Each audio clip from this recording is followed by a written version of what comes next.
And now it is broadcasting to all attendees. I hope there are people here. I wanted to welcome everyone. It is 10 o'clock to our webinar. And thank you for being here. We have with us today Howard Doy and Michelle Oliver, and they will be presenting on transition at age 3 from early start to the IEP process. So I'm going to go ahead and start by sharing my screen so that you can see the presentation they've created. And share. There we go. And I hope everyone can see that okay. So thank you for being with us. This will be on transitioning from Part C, which is the IFSP and early start, to Part B, which is the IEP and the IPP. Well, actually, IPP is not part of it, but that's okay. My name is Debbie Drennan. I work at Parents Helping Parents. I am the Early Start Family Resource Center coordinator there at Parents Helping Parents, and we're really glad that you could all join us today. If you do have questions, please join us in the chat box. And we do have my coworker Janet is monitoring the chat box for questions. And we invite you to pop your questions in the chat box, and she will get them out to us in a timely fashion so that we can get all questions answered. Also, I wanted to let you know we do have Spanish interpretation available. And if I could get Susana or Brenda to quickly tell you how to do that in Spanish, that would be terrific.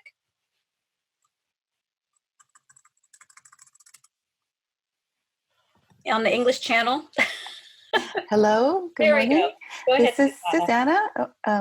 So if you are listening in English, since we have the interpretation service available, you will need to be on the English channel.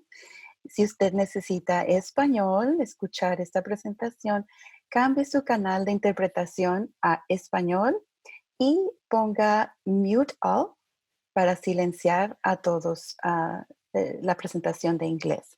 De otra manera, escuchará las dos voces. I think we're ready. Thank you. Okay, terrific. That's great. Thank you. So again, this will also be in the chat box if you do come in later and are confused. So let's move to the next slide. So again, today we have Howard Doy and Michelle Oliver, and I have a wonderful bio for Howard. Michelle, I did not get one from you, but I'll go ahead and read Howard's. And then Michelle, if you could introduce yourself, that would be terrific before we get started. So Howard Doy is the district manager with the Early Start program at the San Andreas Regional Center, serving the infants, toddlers, and their families who are at risk for developmental delays and special needs. He has been a part of this community for 30 years. 30 years, Howard, wow. Yeah. And he was an initial collaborator to bringing early intervention services to Santa Clara County through the Early Start program.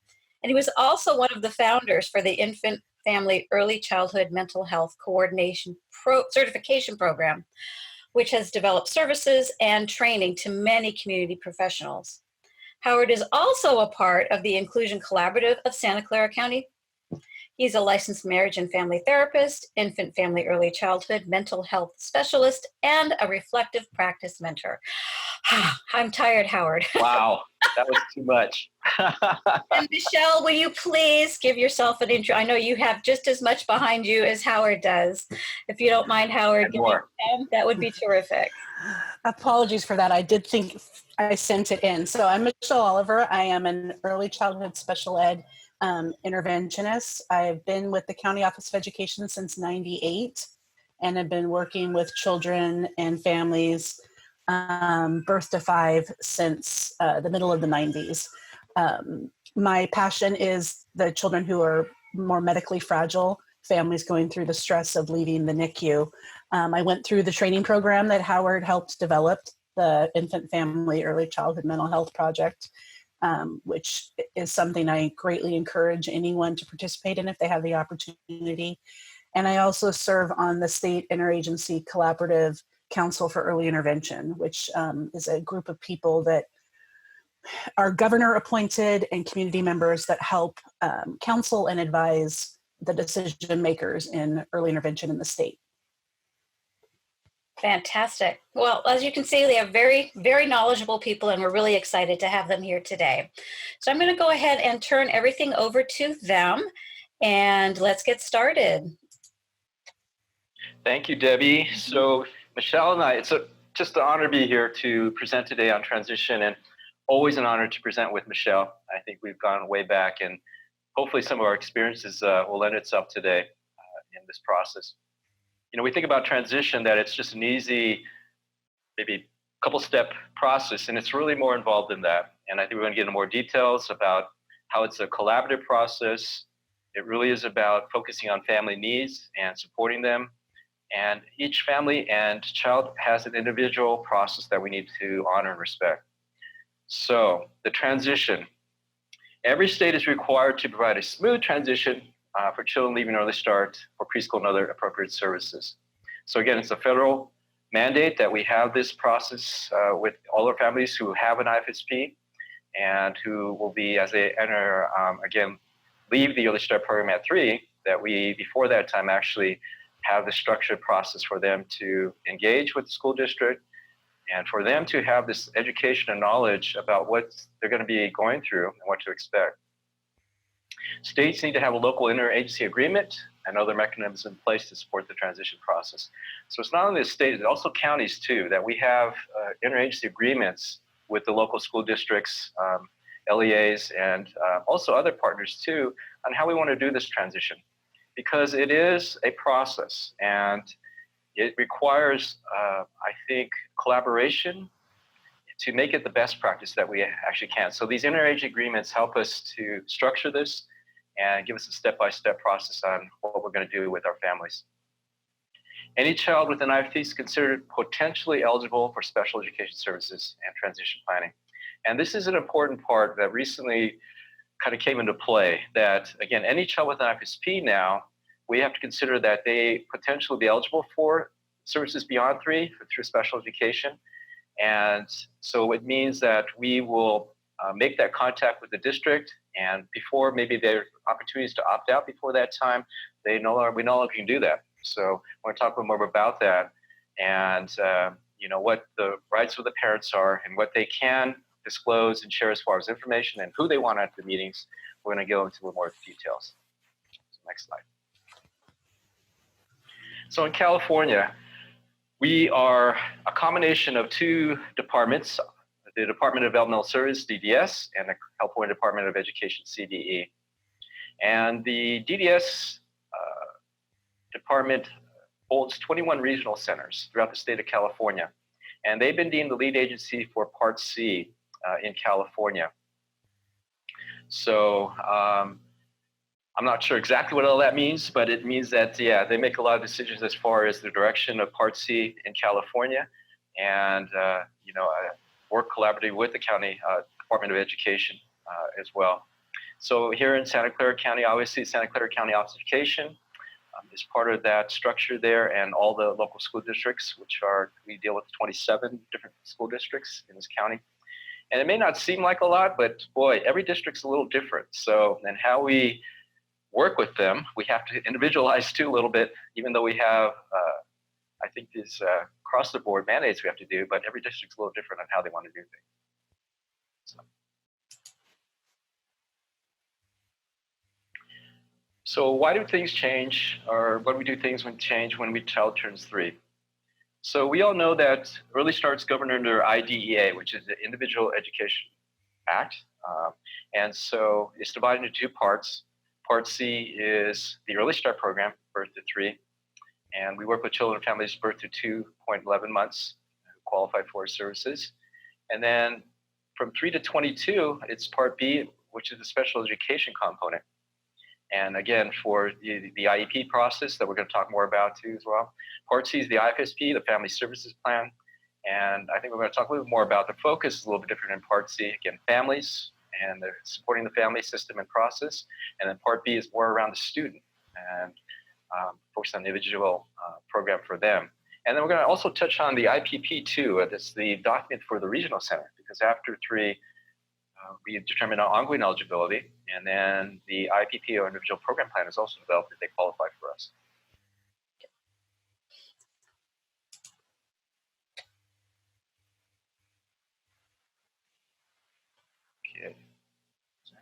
So yes, transition service, it does take a community.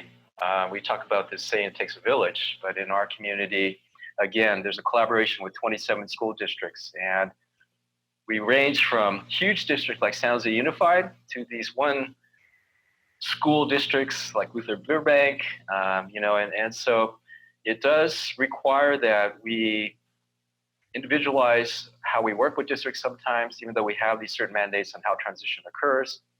But it's always about a relationship. We're always building relationships. We're maintaining them, supporting them, because people do change too. Personnel change within districts. We have to make sure that everyone's always educated. And why Michelle and I have been part of this Bridging the Gap training that's been happening for many years now. That includes all the school districts and school personnel and our service coordinators and our private programs too, because we're constantly having to update and educate. And there's changes too that we have to remind people of what's happening. And it's a little different just training people, as we know. Actually implementing things requires a little support and reflection. And so this is why we have these twice a year. We had these twice a year meetings for quite a while now, so we can kind of work out some of the kinks in this process. The County Office Education Program serves an early start between 175 to 200 families. We have a cap of 171, but that doesn't include the low incidence children, who they serve solely. The regional center does not serve those families. And then through the regional center system, we actually contract with programs. We have 35 plus infant programs and individual specialists that we contract with to provide our services through early intervention. And then we have 28 service coordinators too as well. So we are a growing program and continue to grow. Fortunately, I think with this whole COVID-19, our referrals have gone down for a little while because I think communities was uncertain whether or not we're actually doing the intakes, but I'm getting calls now and saying, "Are you ready?" And so I think it's going to start to pick up again as we get going here. So in total, between the county office and us, we serve about over 200,000 early start families, and it's a lot. And we're, again, everyone's does a really wonderful job, and we have wonderful community partners such as PHP and staff here.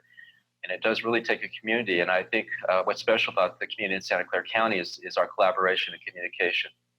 And it's not always perfect, I know, but when things do happen, I think that relationship process that we established comes into play, and we're able to kind of work things out in the best way we can.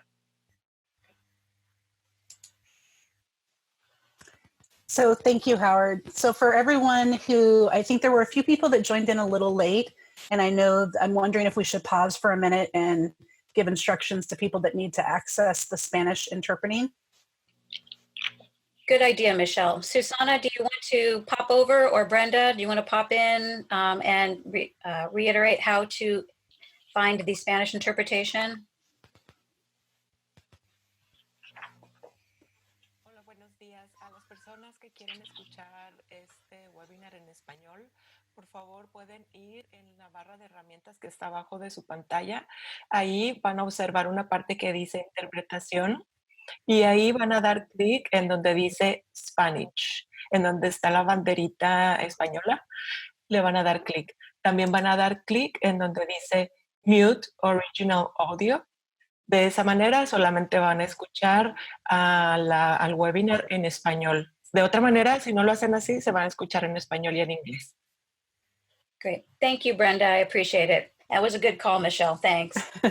And then just know that we do have someone moderating the chat box. If you have questions, just put it in there and we will get to it at some point if it's not already on the agenda. But again, thank you for everyone for attending and who may be watching this later on through the video library. Transitioning from early start into preschool can be a very complex and challenging experience, not only for the agencies providing it, but also obviously to the families. So Howard mentioned the importance of relationships and us recognizing that, and you're going to hear that word relationships come up a lot over the next 45 minutes. It's important for us to kind of acknowledge when there's challenges, because there is a benefit in working through what some of the barriers are that we're facing. So I'm going to introduce to you what we have found the challenges have been for the districts, for the Early Start program, both the Regional Center and LEAs.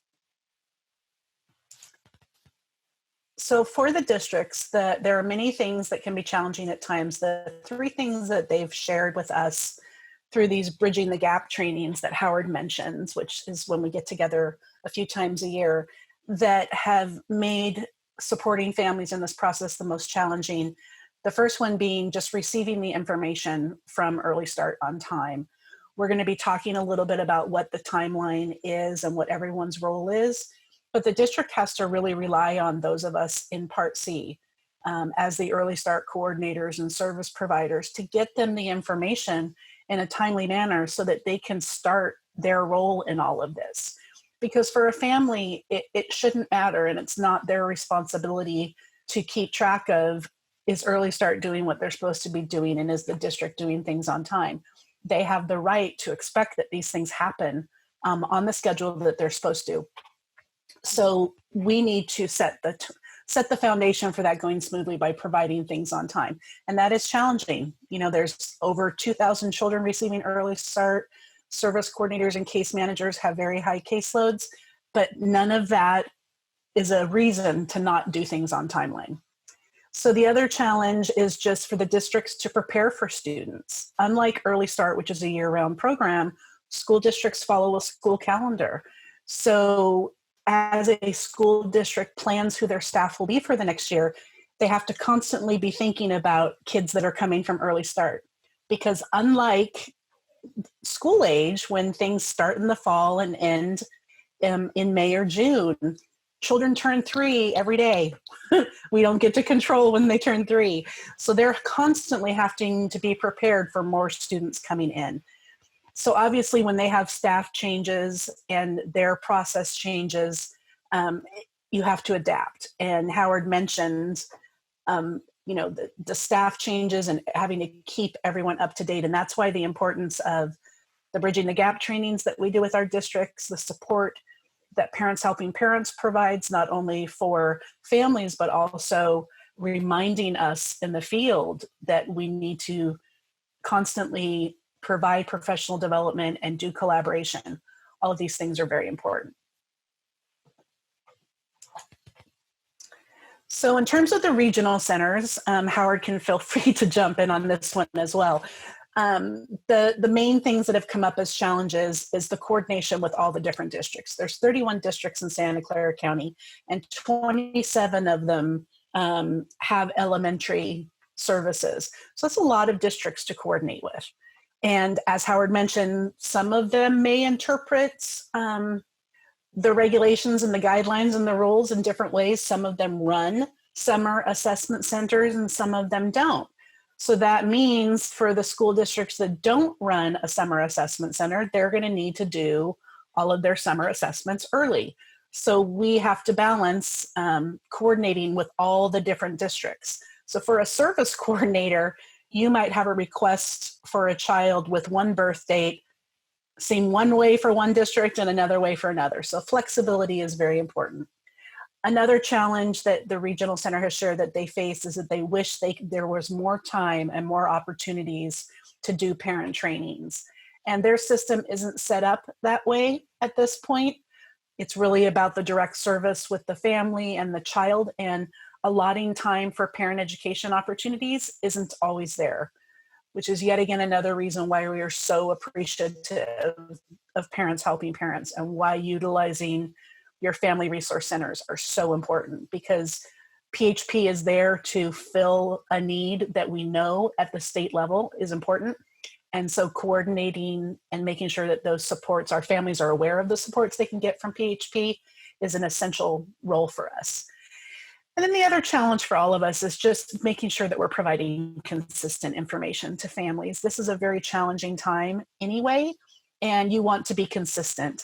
You want what they're hearing from this district to align with what they're hearing from us in Early Start, and hopefully align with what they're hearing from the community, which is why we're so grateful that PHP was asking us to present as a team, because families being able to go on to the library and watch this 3 months from now, or the families that are watching right now, knowing that you're hearing the same thing from Howard that you are from me, and that you're not going to walk away going, what did they say? So it's all very important. And I want to add, thank you, Michelle, too, that, right now during this COVID-19 process, the actual process of communicating is a little more challenging. And so what we could kind of take for granted due to face-to-face now, we're having to explain either through the telephone or video conferencing. And it takes a little more time, and it takes a little more patience for us to make sure that people understand the terminology. We have to explain a little more, go a little slower, I think. And so for us to, I think, be aware of that we're trying all these during this unprecedented time to do a lot of different ways to make sure our communication is consistent with families, and the process is explained thoroughly to people too as well. So for the county office or the local education agencies, whoever's running early start services through the education department, the challenges are very similar. We're coordinating not only with the school districts, but also with the regional centers. County office, as Howard mentioned, serves all of the children who have solely low incidence disabilities. So a child who has a vision impairment, a hearing impairment, and then we also serve children with a variety of different developmental needs. So not only are we coordinating with the school district, we're also coordinating with the service coordinator from the regional center. And making sure that coordination happens is important, because unlike early start, for many families, their relationship with the regional center will continue beyond age 3. So even though they've been being served by the county office as their primary program, keeping that connection with their service coordinator through the regional center is very important. And the other challenges are the same as they are for the regional centers, just making sure that we've allotted time to support the parents in this process and being consistent in the information. The county office does provide twice a year trainings for parents on what the transition process is like. That's provided by our social worker and usually one of our teachers or administrators. And it's just a way to take all of the nuts and bolts that's covered between the agencies and make it a little more real for the families. So I think we should maybe pause. I see in the chat box that there's a few questions. Some of them may be that we know that they're going to come up on later slides. So I don't know if we want to pause and give Janet an opportunity to. Yeah, let me jump in here. There are a couple of questions. I'm not sure if you will cover this later. The first one is asking if the IEP isn't agreed upon and hasn't been signed yet after the child turns 3, does the IFSP still remain in effect until the IEP is signed? Will you be covering that later in your presentation? We won't. We are going to talk about what's going on at the end and how districts and Early Start are collaborating during this COVID-19 time when it comes to referrals. But whether we're in the midst of shelter in place or not, Early Start services end the day before the child's 3rd birthday. There is not a mechanism in place in this state for Part C services to continue if the district has not completed their obligation. Some parents have been confused in the past because they've heard of something called stay put, where if you haven't agreed on an IEP, you stay where you are. That only applies within your IEP. So it is not an option to remain with Early Start until the IEP is signed, which is why I always encourage parents to remember you can sign your IEP with exceptions. You don't need to, it's not an all or nothing conversation. So that's a whole different training. But hopefully that answers that question. And the person that has it, feel free, we will provide either type it into a slide at the end or make sure that it's somehow posted that you do have Howard and I's email. But most of your questions, if they went to Debbie, you will get, or anyone at PHP, they will get you the answers or point you in the right direction of someone that can try to answer them. And I want to add to Michelle, from the DDS standpoint too, that we have not been given any mandate to provide services after 3-2 as well. So we're getting a lot of questions now about what do we do? The district's not ready for my child. I want a different type of service. I want Early Start to continue. Unfortunately, we cannot do that at this point in time. Okay, great. Thank you. And we will be providing our contact information, both from PHP and Howard and Michelle at the end of this presentation. So you can direct your more specific questions to us after the presentation. Another question we have is early intervention is concerned with basic skills that babies develop, and special ed is concerned with helping students across the curriculum. But what if my child still needs to develop her basic baby skills? Do we still get help with those skills from someone, either the school district or an outside service provider? You know, I think the answer to that depends on the specific skill that you would be referring to. If it's a skill that a child or a student would need support in to be able to access their preschool services, then yes. So for example, if the child still wasn't sitting independently, obviously preschool is going to need to provide appropriate seating and support in the classroom so that the child can participate in the learning environment.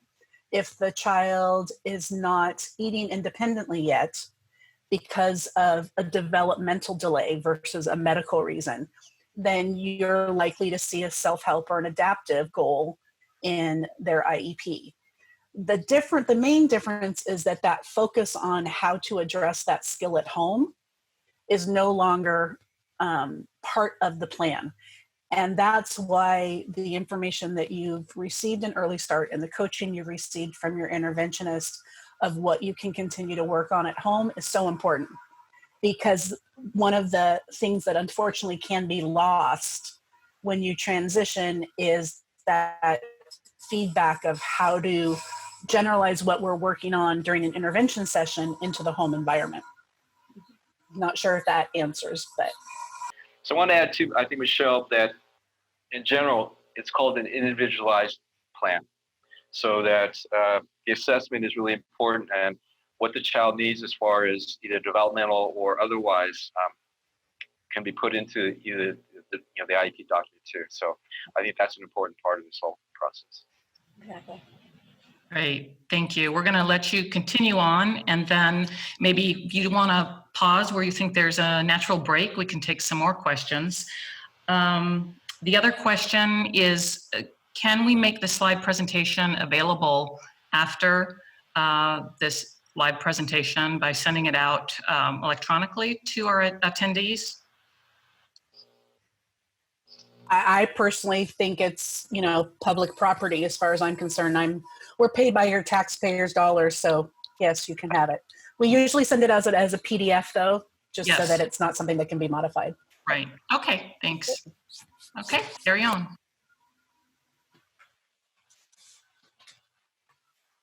I think, that's still me, sorry. I see the word families and I assume it's Howard.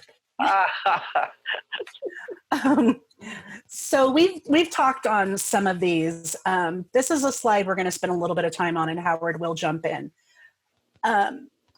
This transition process, for all of the work that we do in Early Start and all of the dedication that the districts have to make sure that they're providing appropriate assessments and doing all of that means nothing when you're the parent that puts your child to bed at 2 years, 11 months, and 30 days, and you wake up the next morning and everything has changed.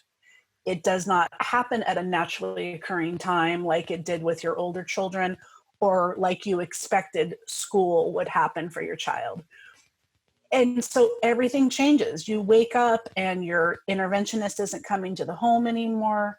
You may no longer have access to all of the different supports that come with that. And that can be a very frightening and overwhelming experience because you're losing this team of people that have supported you.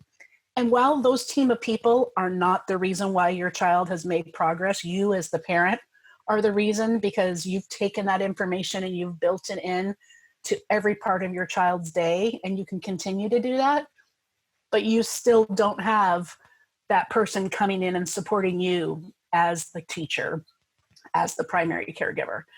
The other thing that's challenging is while in Early Start, we cannot accommodate every family's request for a certain time and a certain day, because I can't be in 27 places at once.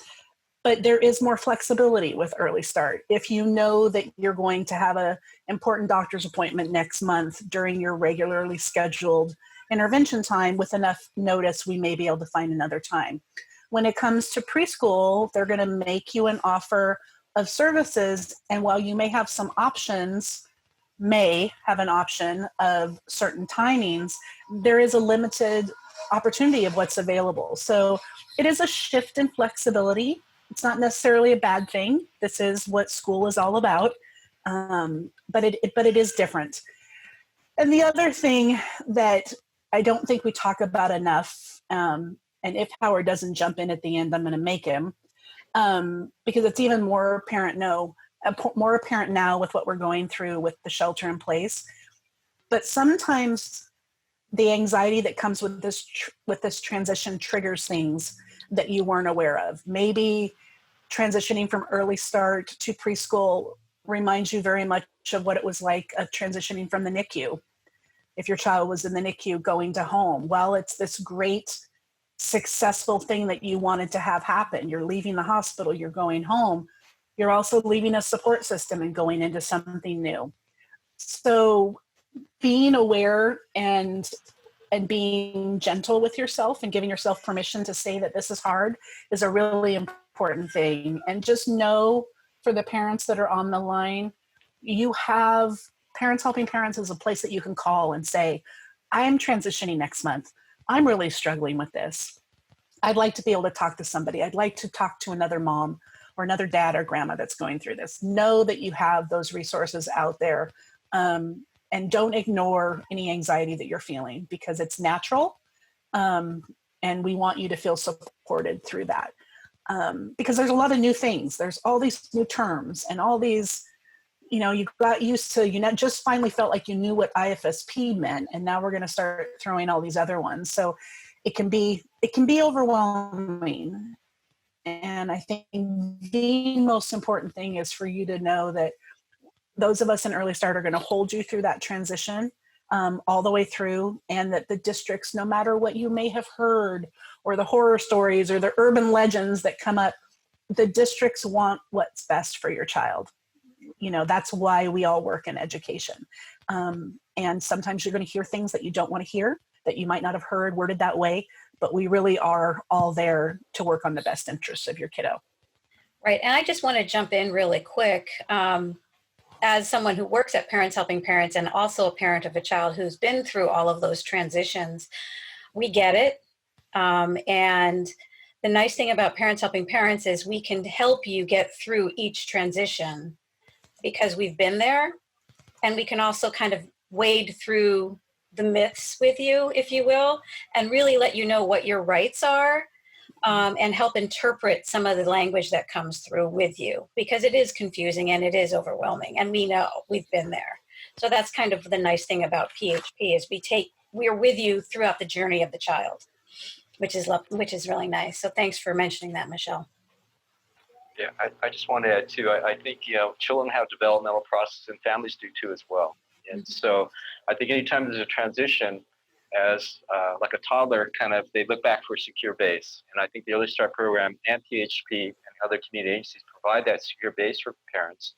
And they sometimes feel like, oh gosh, now I'm going to leave you.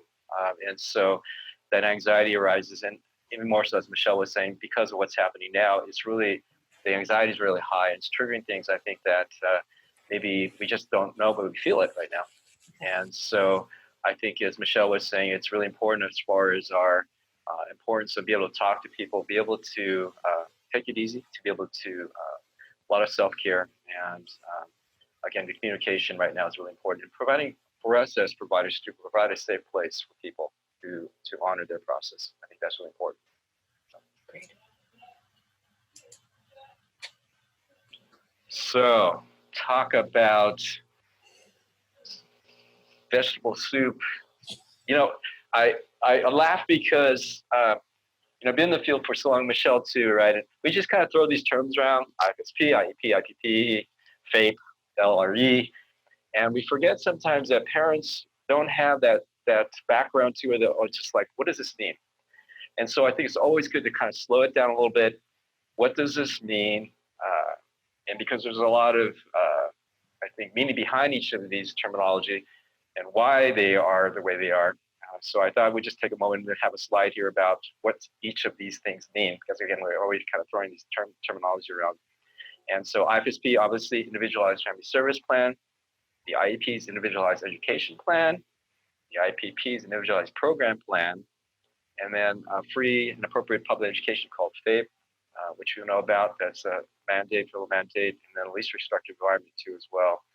And why we're kind of talking about these is because, like least restrictive environment after 3, it differs from the IFSP and natural environments. There's a total different perspective and mandate that we have birth to 3 versus after 3. And so maybe we'll talk a little bit more after about this. But you notice the first 3 documents, it all says individualized.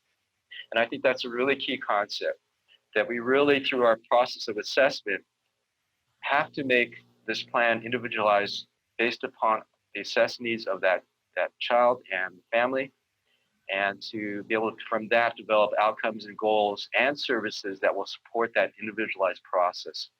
And I think that's one concept that we want to always talk about and have you leave with, is that it has to be based upon the need of your child, and obviously you as parents do as well, but more so in that early start process. So family service plan, after that's more centered on the student, and then IPP2 after 3 is a document focused on more on the consumer.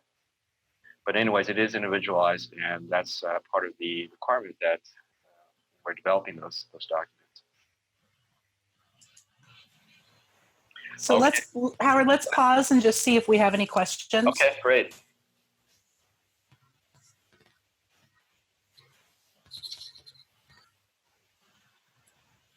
I'll count to 5.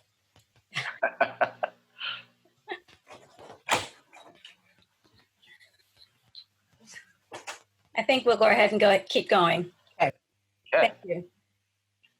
So I love these steps here. It's about bringing it down as far as steps of transition, because there are several steps that we have to go through to create a successful process for the family, and also for the school districts too as well. I mean, they have expectations and they want to make an easy process. And as Michelle said, I don't think they're in the business of creating a hardship for families in this time and process, and they want to make it smooth and to be a successful, enriching process for our families.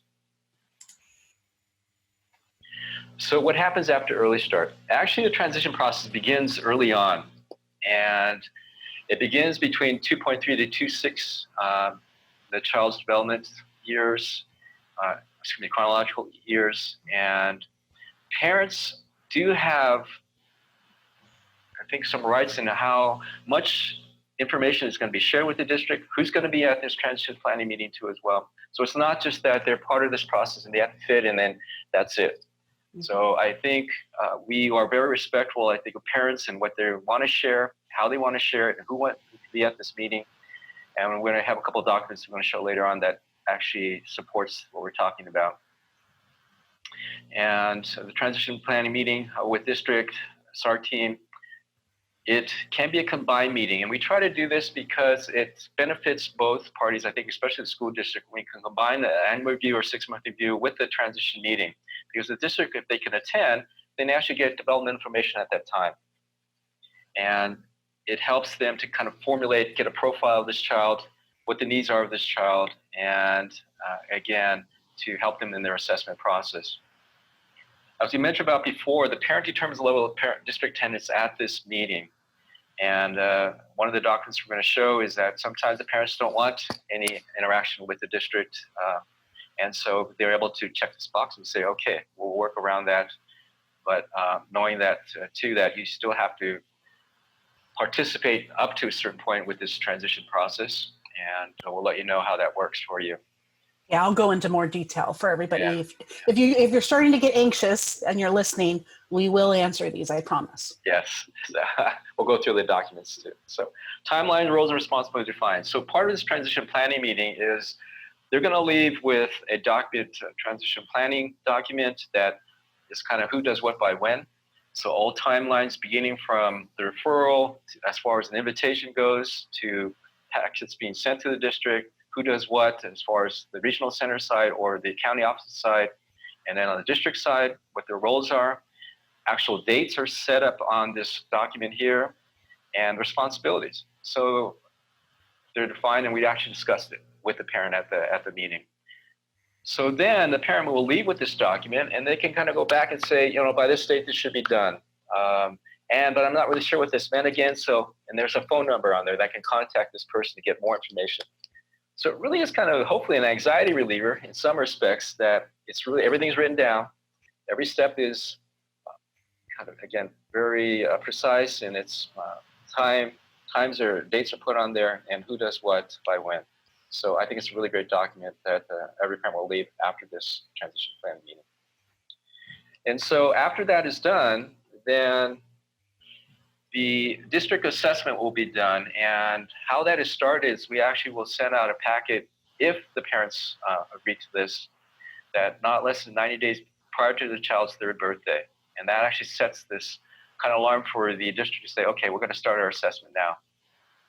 And so they will go through their own process. And even though they look at a lot of our information through Early Start, the recent information, developmental information, they too have to do some form of assessment on their side to kind of determine eligibility for special education services. Anything else, Michelle, want to add to that?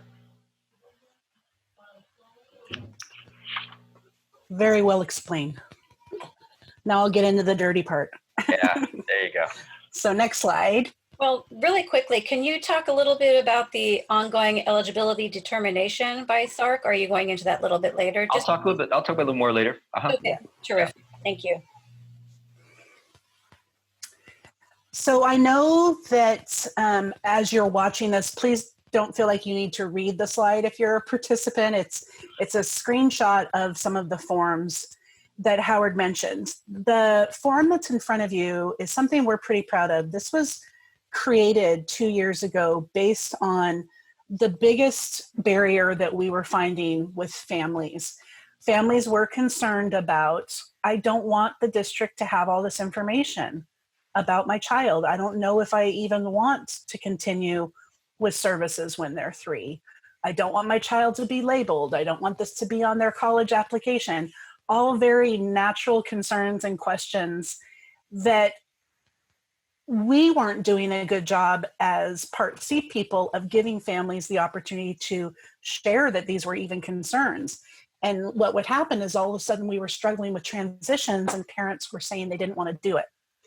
So there were a couple of things that we realized. Federally, as Howard said, transition planning is a mandated part of the Individuals with Disabilities Education Act. However, different states have different options in terms of opting out of transition planning. California, as a state, did not choose to have an opt-out. So what that means, and we mentioned it at the beginning, any child in Early Start is considered potentially eligible for Part B special education services. And that term potentially eligible is really important. I'm going to divert a little bit. It's important that districts don't say to you, your child's doing well, we don't need to do an assessment. Because the reality is, maybe they're doing well because they've been receiving consistent intervention. And if that consistent intervention went away, would they still be doing as well? Because would that partnering that we were doing with the family, the support we were providing the family, where would they have been without that? So that term potentially eligible is very important. So to address the parents' concerns about how does this process work, who gets information when, we created this transition guidance form. So depending on the age of your child, if you're watching this, you may or may not have seen this form because we only started using it a few years ago. And what we do with that initial IFSP is we cover the top section at a minimum. And we just let families know that every child that is eligible for Early Start is potentially eligible for special ed. Every child who has an IFSP is going to have transition planning, and that a referral is going to be sent no later than 2 years, 9 months. That 2 years, 9 months date is not something we chose. That's a federally mandated date.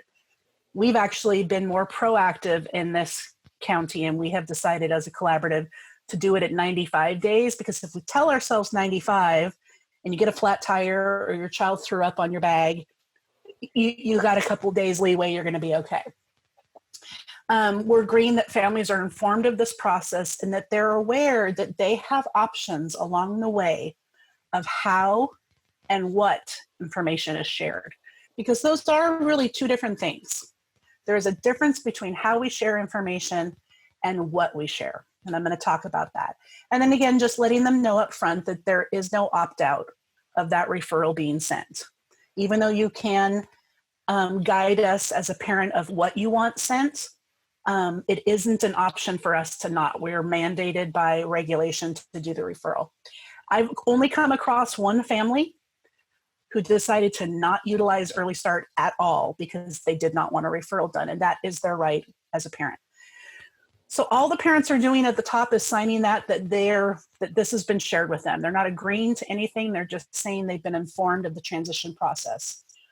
If they want to know what all the next steps are, some parents, we do this whole form at the very beginning. But the next place where the parent has the option to guide us on what they'd like done is that transition planning meeting. So while we have to have a transition planning meeting with you as a parent, it is up to you to decide if you'd like the district to physically attend the meeting. If you're feeling like, I don't really want to meet with the district yet, then what will happen is your service coordinator or your case manager, I will contact the district. I will gather the information of Sarah is going to turn 3 in July. By what date will you do the assessment? How will you send the parent the registration information? And by what date will you do the IEP? I still have to gather all that information and share it with you. So their participation in the meeting is by giving me the information so that we can complete the transition planning form. And there's ways that we document in our paperwork so that the district doesn't get in trouble from the state for not participating. But it is your right as a parent to decide if you want them there or not. I encourage the families that I work with directly, and during these trainings, I greatly encourage parents to have the district at that meeting. It is your opportunity to ask questions. It is your opportunity to share some things you'd like about your child. I think there's a misconception that decisions are made at that meeting. The person that's there may not even be the person that does your assessments or has anything to do with the child's IEP, but they can answer basic questions about the process. So I always encourage families. And I think now that we're starting earlier talking about the transition process, there has been a significant decrease, at least on the county office side. Howard can share at the end of this slide if there's anything they've noticed with regional center. But more families are now wanting the district there and realizing, oh, I can get that person. They can know, look at, this is my child, this is important. So they do have that opportunity, but just know we're still going to have that transition planning meeting. We're still going to document everything. It's just whether they physically attend or not. And then the next option is when it's time for us to send that referral, there are one of two things that can happen. And I'm going to show you the form. I can send them everything, or I can just send them your contact information. So when we say demographic information, it means they're going to have your name, phone number, and address, and they're going to have your child's name and birth date, and that's all they're going to get. Okay. Howard, anything you want to add to that before I go to the next slide? No, I think I agree with you, Michelle. I think this form has really helped us as far as, it's not just a transition at the end. We start explaining the transition process early on. And I think it's really helped our families to understand this is going to entail. And yeah, looking forward to maybe meeting somebody from the district instead of, it's kind of a fearful experience for them. Okay. And just to clarify, at this point, this form is shared with families at an initial IFSP. And we have them sign the top part that just says that we've shared the form with them, and they're given a copy. Some families will also like to go through the rest of the process and make decisions along the way. If they don't, then we revisit these at IFSPs. And for the families that choose the I do not consent option, we still ask them at every IFSP if they want to revisit it. Not to pressure or encourage them to change their answer, but just to make sure that they understand that at any point they can change their mind. And at this point, the form is in English and Spanish. If anyone who is on this webinar or watches it in the future wants to utilize it in your program, please feel free to take it and translate it into any information. This is not anything that is specific in terms of that you need to get permission to share it. This is something we came up with that we felt was helpful for families, and the more it is used and utilized, the happier we are. I don't know if there's... Was there a question, Michelle? I think I answered it. The question was about, does it come in different languages and where do they sign? Exactly. So for some families, I did have a family that I was serving where I ended up, by the time they turned 3, having 3 copies of this, because they signed the first one. Then at the annual IFSP, they said, no, I don't want the district at the meeting. I don't want anything but demographic information sent.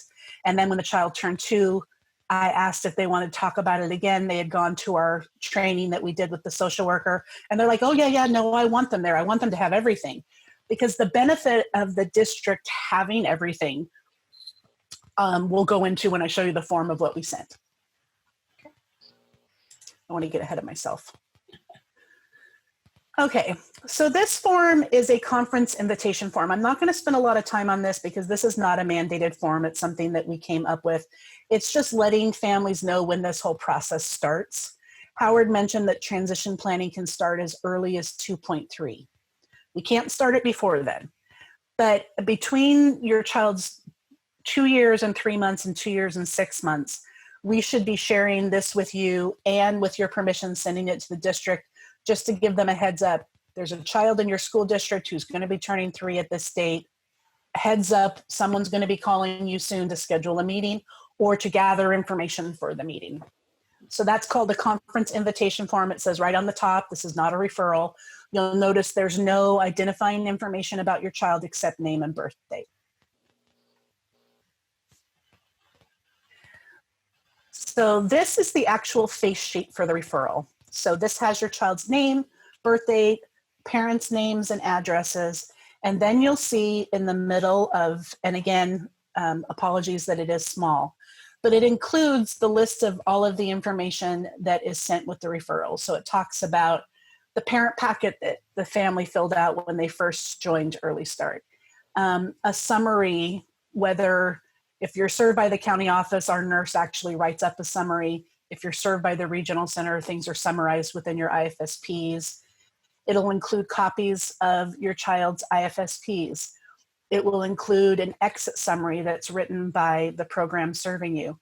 And all of that information is sent to the school district. Or we mark the box underneath it that says, family is chosen that only demographic and contact information is sent. So if that's the case, the district gets this form and it lets them know that what is on this form, that what we've actually handwritten on this form is all that they're getting. This form is very important, and you want this to be sent because this activates the district's timeline. Once they receive this, they have been put on notice that they need to get all of this done within timeline. So that's why it's important for those of us as your early start providers to make sure we send this in on time. Okay, and some people have asked us about at the top, there's a line underneath child's name that says, does the student have an SSID? When your child is in services, a number is assigned for tracking. So with regional center, it's called a UC.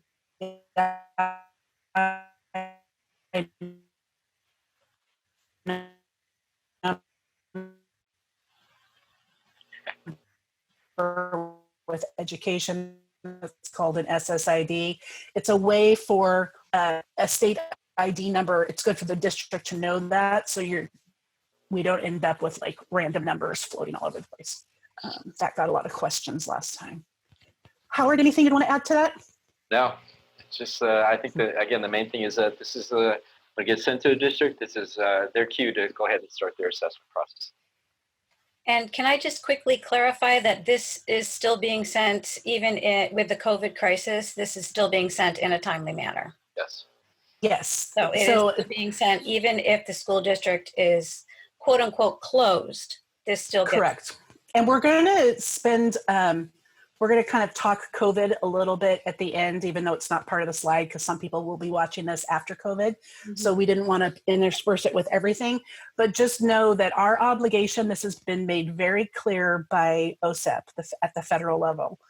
The obligation of referral and the obligation of the school districts to have IEPs in place on timeline has not been waived. What has been discussed is how you will do assessments, whether you will have temporary IEPs until you can physically assess the child, but the obligation to make sure that your child's transition is handled in a timely manner has not been waived in any way, shape, or form. Have some of us missed some timelines? Possibly. Great, thank you. So we have the next 3 slides, I'm going to make sure that we do not do what I hate people do and read a slide to you. We just wanted to really point out and remind everyone that there are some differences between an IFSP, an IEP, and the IPP that Howard mentioned, which is the document if your child is eligible ongoing with regional center. And these 3 slides speak to what I feel are the really salient points for you as a family to be aware of, and for those of us providing services to keep in mind. So in terms of your IFSP, we're really focusing on your child's present levels of development. And when you shift into that IEP, it's about where are your child's present levels of their educational performance, and how does that involve their ability to participate in the school program and in developmentally appropriate activities. So there is a shift from Johnny will independently move across the house to participate in meal times with the family. So it's a motor goal, but it's about how is your child participating in the daily routine at home. Whereas in an IEP, it's going to be about the child's ability to be able to maintain, trunk control so that they can participate in a fine motor activity while they're sitting at the table. So it's a shift of what do they need to work on in their educational performance in order to participate in that activity. And then the IPP, again, the shift again, kind of moving away from educational performance and looking at present levels in domains of personal care rights. So again, outside of the educational kind of realm. And so looking at personal growth, recreation, and family, development. And so it's again, a child who qualifies for an IEP and an IPP kind of get a really rounded support system for their development.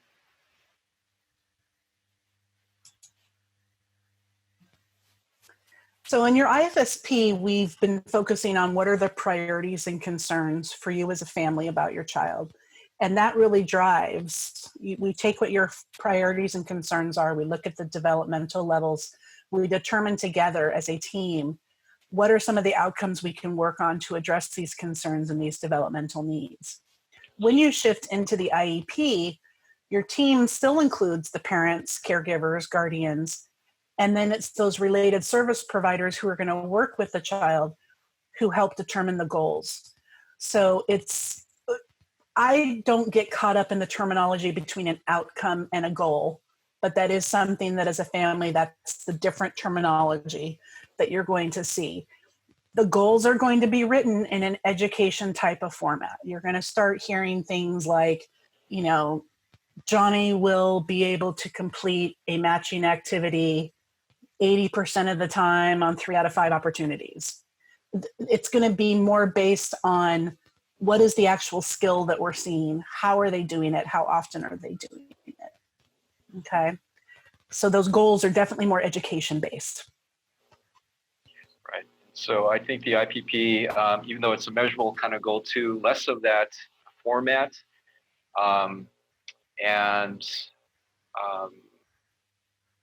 who can participate as far as that is concerned, that the team could consist of a family, obviously, the educational support, but also too, we're kind of moving towards something called self-determination in our system.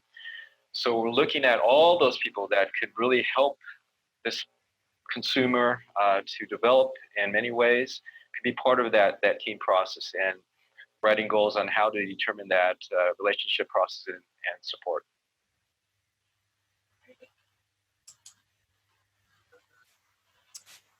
So natural environment, we hear this term quite a lot. In Early Start, our mandate is to provide services with the family in the natural environment. So natural environment for one family may be home, and another family, it may be daycare and grandma's house.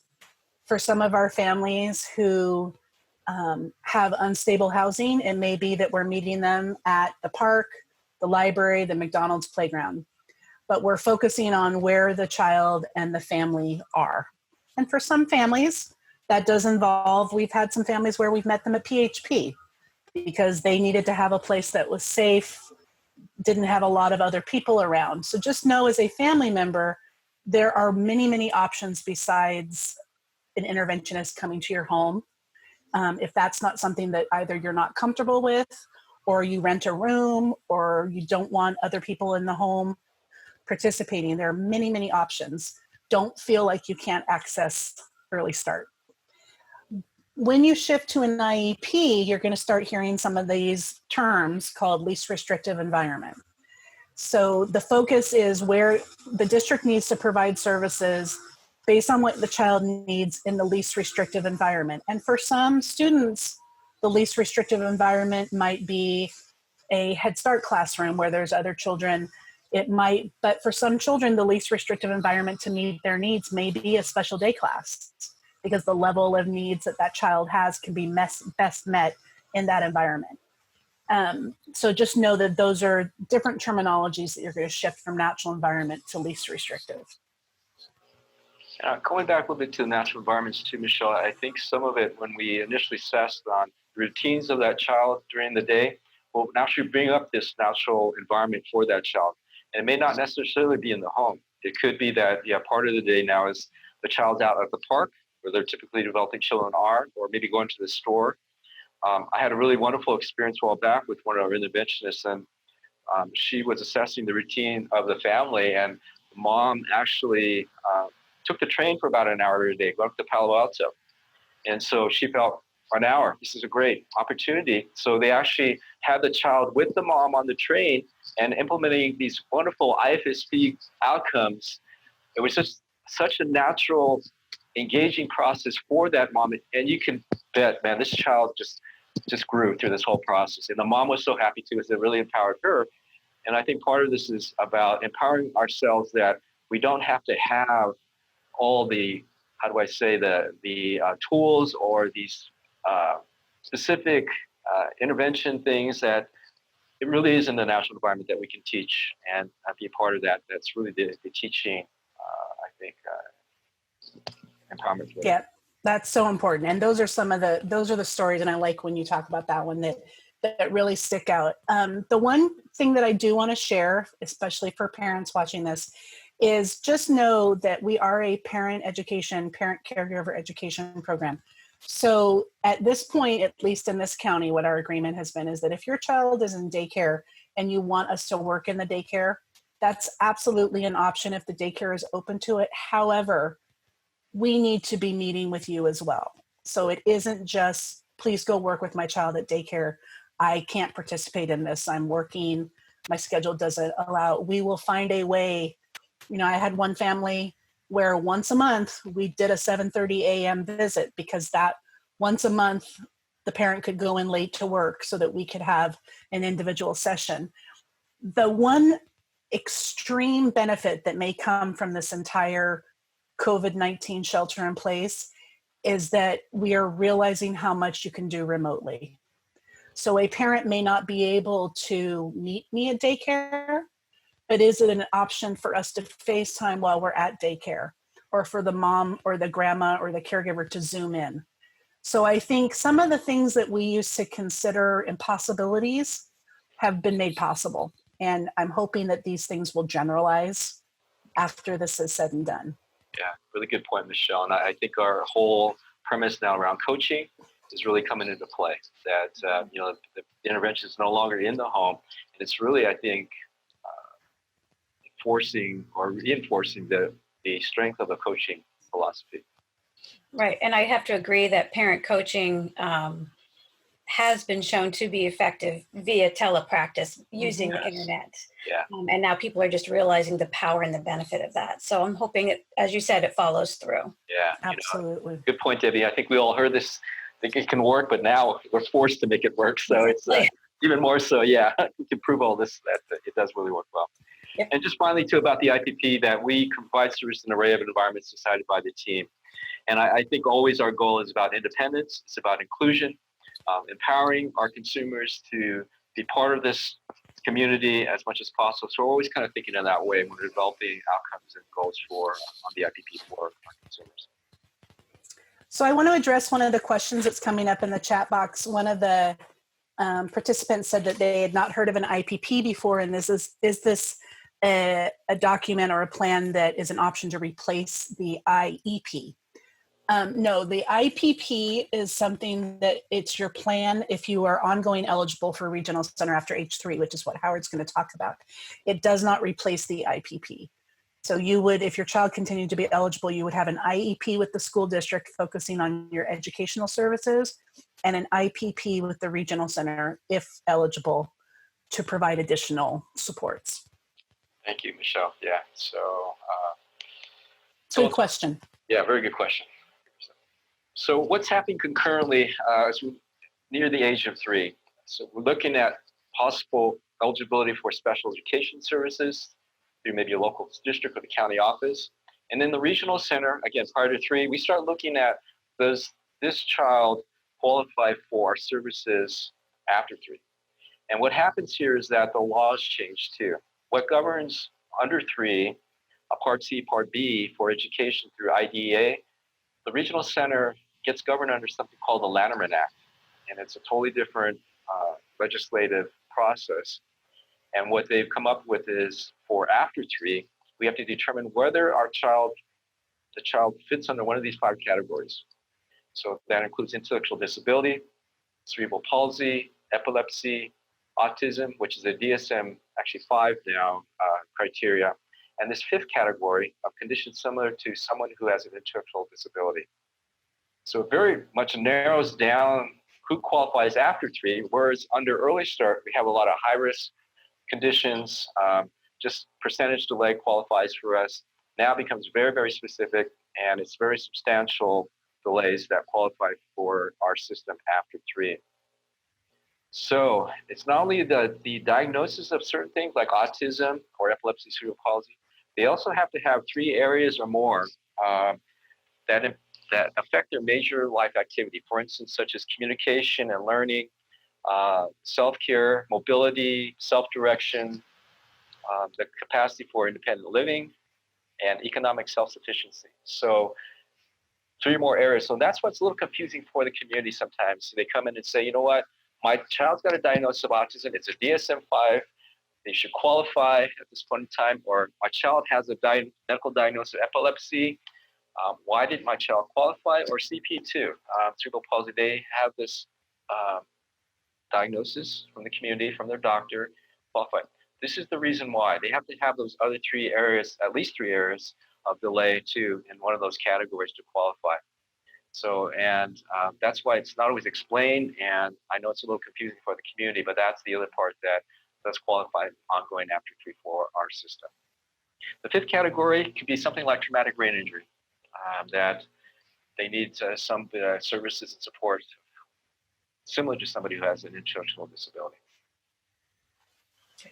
And I think I'll add to the 5th category, Howard, and tell me if I'm speaking incorrectly, but some of our kiddos who have significant neurological abnormalities and may not have a diagnosis of epilepsy or seizures. They had brain bleeds at birth, prematurity, and it's led to, while intellectual disability wouldn't be the best way to describe the child, the overall developmental picture is similar to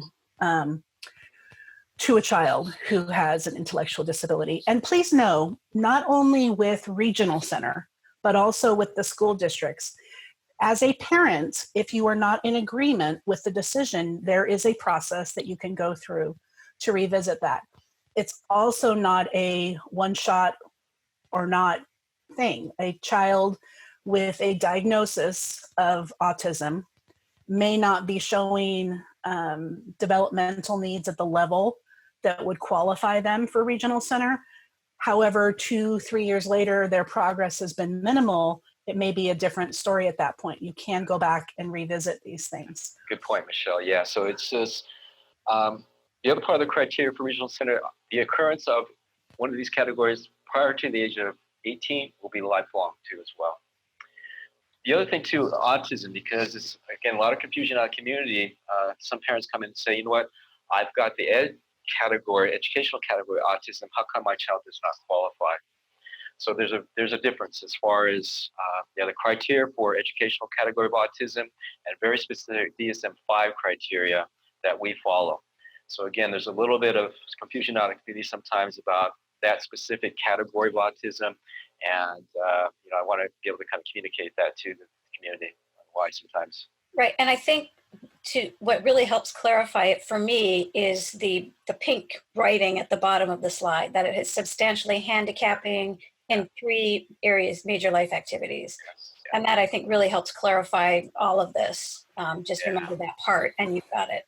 Thank you, Debbie, because I think sometimes we forget about that. We just kind of look at these categories and say, okay, it is confusing for the community. It is. And I definitely don't want to belabor the autism topic. I think we could probably host another session just on eligibility related to autism, and we might want to think about that.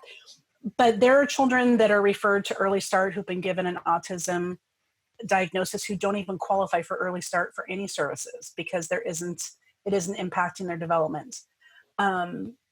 So there are kids that come in with the referral under a language delay, and we recommend that autism may be the most appropriate education category at this time. So just know that every piece of information is part of the puzzle, but not always the answer. Does that make sense? It does, especially at these young ages. Yes, very much so. So since we did talk about the regional center eligibility after age 3, just as a reminder, these are the federal classifications of education categories. We refer to these categories as well under the age of 3. However, you won't see us use all of these that are available after the age of 3. We probably see the most commonly used speech and language impairment, intellectual disability, autism, orthopedic impairments. Those are the ones most often used. Keep in mind, though, the education category of specific learning disability, that's where you may see things like dyslexia, those kinds of things. Other health impairment is where you might see a very significant need related to attention deficit hyperactivity disorder. Okay, sometimes those are some that sometimes people have questions about what falls under what. But again, the IEP team will do an assessment. They will make a recommendation of what federal category they are recommending that the child is eligible under. And you as a parent, as a part of that IFSP IEP team, will have an opportunity to ask questions, give feedback, and sign an agreement or not in agreement. And just to clarify also for those parents who are listening, that you can have an IEP without having an IPP. So you could qualify under education services for help for your child for a preschool program, but you may not qualify for the Lanterman Act services. It just depends on the level where your child is at that moment. Doesn't mean it's going to stay that way, but that's just kind of how it is at this age. Thank you, Debbie. Yeah, explain that. So where does this bring us now? And I think anytime that you do a training or you're visiting such an important topic like this, that it's important to come full circle and talk about, what have we learned in this process? What do we want to make sure that we continue with? And what really stands out to me is how important the ongoing collaboration is, because this process can be complex under the best situation. So having meetings and agreements at your leadership level is very, very essential. And for any of you watching this who live in Santa Clara County, we are just so fortunate. There are other parts of the state that refer to this county in terms of the collaboration that the regional center and the education system have, and the support that we have through Parents Helping Parents. So that this collaboration is something that's very important. It needs to be given the time that is needed to continue it and support it. And at this point, we are very fortunate in all three of our agencies that at the administration level, it's very, very valued and considered important. We need to remember that supporting the families through this transition as early as possible is important. We always felt like we did that really well, and what we discovered a few years ago is that we could be doing it better. And so that's when that forum was created.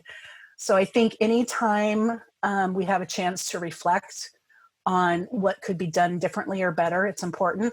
And realizing that doesn't mean that we weren't doing it right before, or we weren't supporting families enough, but things change, trends change, sometimes laws change, and we need to make sure that we're supporting families in the manner that suits them the best.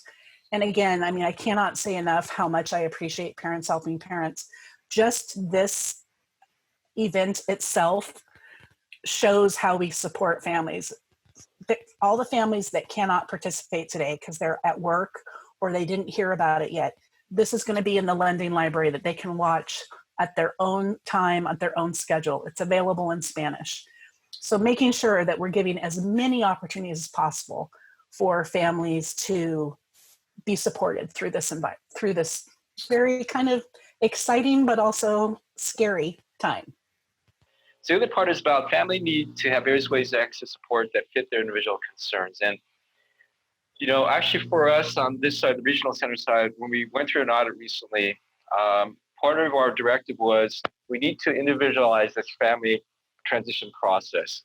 And I think we kind of got into the habit of just putting out this transition, writing down the IFSP that certain things that the families can do, needed to do to experience this and then move on.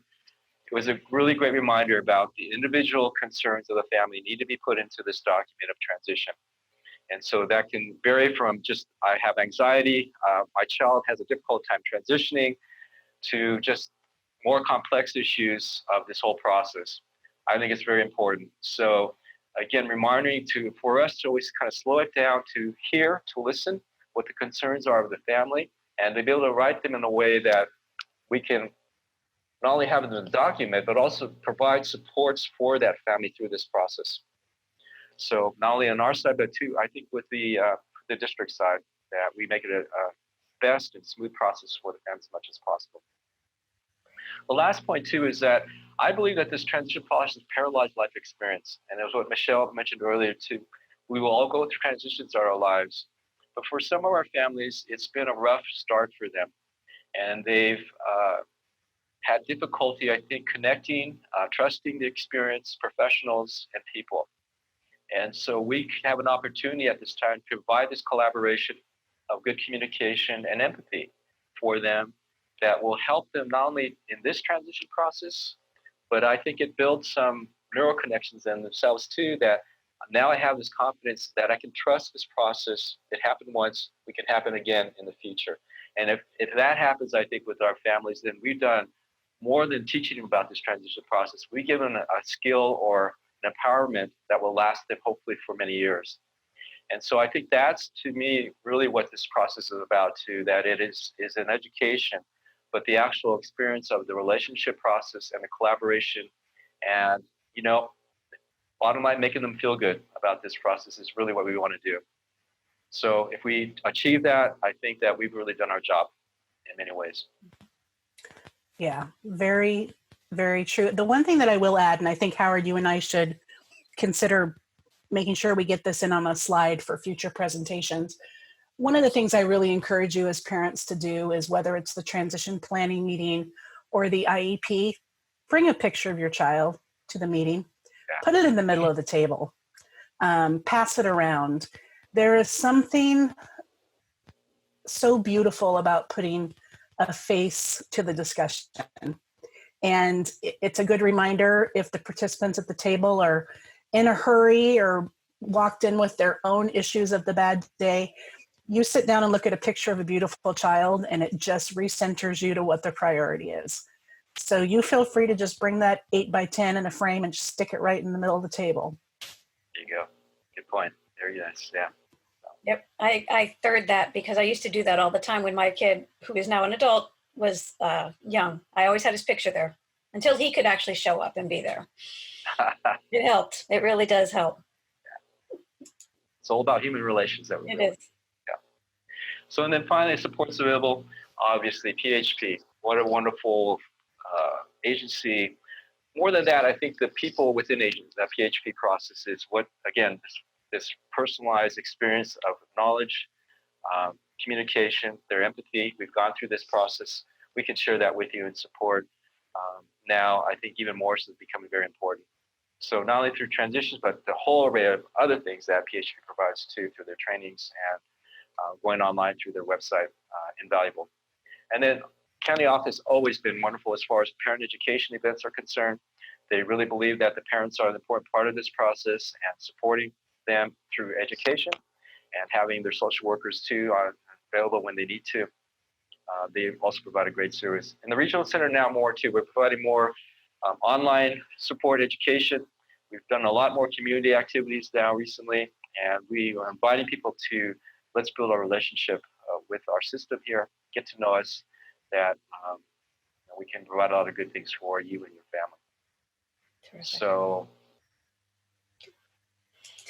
and just so that people know where this particular training will live, this is the Parents Helping Parents, a screenshot of our website. And you're going to see a tab at the top called e-learning. This is our video and podcast library. And once I have downloaded this particular training and cleaned it up a little bit, it will be posted in our e-learning library, both in English and on the Spanish side of our website as well.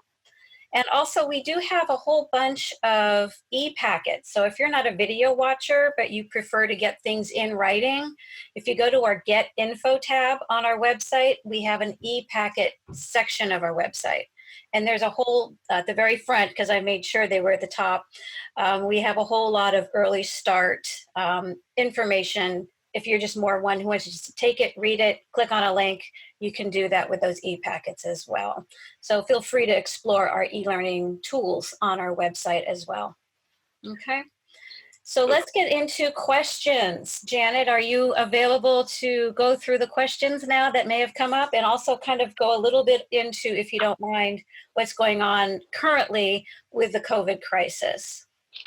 Yeah, we do have a question that is directly related to the COVID crisis, and that is, how are the preschool programs in Santa Clara County managing the Part C to Part B transitions and assessments during this time of distance learning? I'm just shocked this is a question. So OSEP did put out guidance, and which CDE then put out a guidance statement, I think on March 16th, and then an updated one came out on April 9th that made it very clear that the district's obligation to have an IEP in place has not changed. And that if it meant that they needed to start their assessment process virtually, then that's what they needed to do. So to answer that question, Patty, they are proceeding now. I'm going to be in on an IEP this afternoon, and I've sat in on a couple of virtual assessments with families. And again, it's what Early Start can do at this point to really support this process is to make sure that we are sending our information on time, that we're providing as much detail as we can. And I can tell you right now, the ones that are going the smoothest are the ones where the family allowed us to send everything, because the districts have a lot of things that they can do through record review versus having to start completely from scratch. So if your child is getting near transition time and you don't know what option you chose, or you chose that you didn't want it sent and now you want it due, you do want it sent, call your service coordinator, contact them and say, hey, I don't know what I chose, but I want the districts to have all these IFSPs. I want them to see my initial IFSP because it might include some very, very important medical information.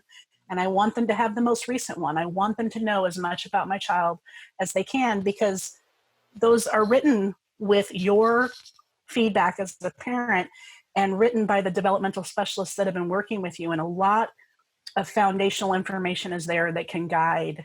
So Michelle, I'm seeing a question too about on regional center side about service corners getting in touch during this time, easy to get in touch with. And yes, regional side, all these service corners are telecommunicated at this point in time, but they're available via email and phone, and they'll get back to you within a short period of time. So yes, please communicate if you have questions for them.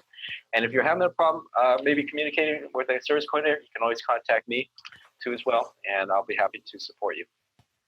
I just put your email in the chat box for everybody. Great. You're welcome.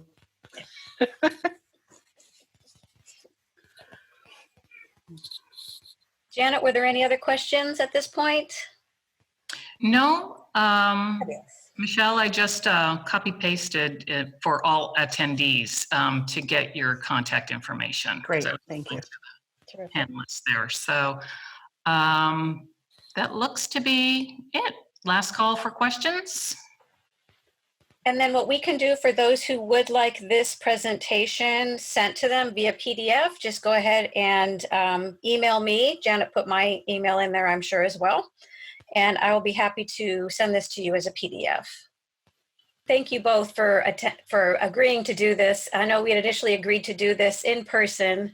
And then, of course, we also were all flipped over to online learning. So we all learned how to use Zoom. And I really appreciate you too, with your flexibility to continue to go forward with this. So thank you very much. Thank you. Absolutely. All right. Thank you. Have a good day, everyone. Bye, everybody. Thank you to everybody. Take care. Thank you for attending. Bye now.